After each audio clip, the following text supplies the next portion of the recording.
Mambo vipi?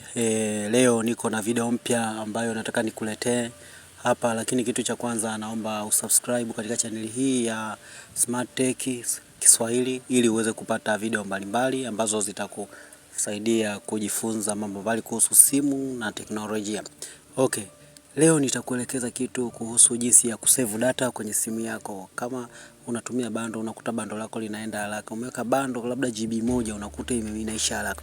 Sasa hapa kuna kitu nitakuelekeza kwenye simu yako.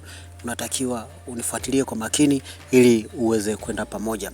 Okay, kitu cha kwanza utaenda kwenye setting yako, setting ya simu yako. Tutaenda kwenye setting ya simu yako, utagusa hapa kwenye setting.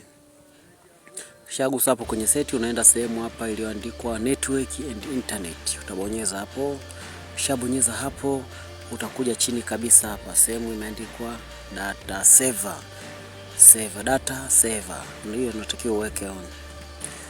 Kwa mimi hapa nishaweka on, na maana ikikuta iko off kama hivi, unatakiwa uiweke on. Kwa hiyo mpaka hapo utakuwa umeruhusu data, kwamba mpaka hapo utakuwa umeruhusu data yako isiende sana. Utakuwa save data, kwamba data zitakuwa ziendi sana. Pia hapa chini kuna sehemu imeandikwa restricted data. Hapa tunagusa hivi, unatakiwa uende hapo.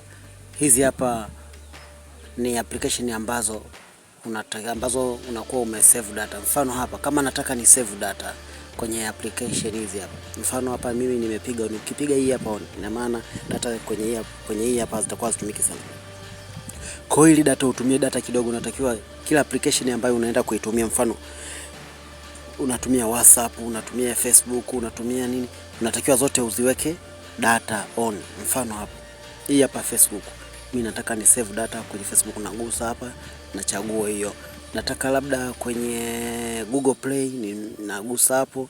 Nataka labda kwenye Instagram, naipiga on.